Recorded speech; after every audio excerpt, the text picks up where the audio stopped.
Pemirsa, DPRD Kota Manado meminta pengelola tenaga kerja bongkar muat untuk ikut sertakan para buruh dalam jaminan sosial ketenaga kerjaan. Tenaga kerja bongkar muat dinilai sangat perlu diikut sertakan dalam program jaminan ketenaga kerjaan, karena dianggap merupakan salah satu profesi yang berisiko tinggi. Bobi Daud, anggota DPRD Manado, meminta koperasi pengelolaan tenaga kerja bongkar muat di pelabuhan wajib mengikut sertakan para buruh dalam program jaminan ketenaga kerjaan.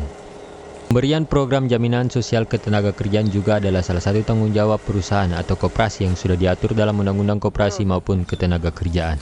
Ini bermasalah karena Undang-Undang Cipta Kerja yang diberlakukan ini yang sudah menjadi undang-undang, maka setiap badan usaha termasuk itu koperasi TKBM itu kan menuakan jasa daripada buruh, maka itu wajib harus diinvestasi khususnya di BPJS. Itu di-cover semua karena undang-undang itu mengisyaratkan itu. Jadi kalau ada temuan itu, maka saya akan berkoordinasi ya dengan pimpinan DPRD, khususnya kita akan lihat kalau TKBM itu komisi apa, itu dipanggil. Karena para buruh itu kerja mereka itu harus diatur kesejahteraan kesehatannya, karena risiko yang dihadapi oleh para buruh itu sangat besar. Naik kapal, turun kapal, belum berhadapan dengan muatan yang kadang-kadang overkapasitas.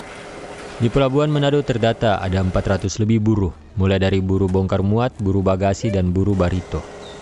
Rizky Awaran Kiran melaporkan untuk Kawanua TV.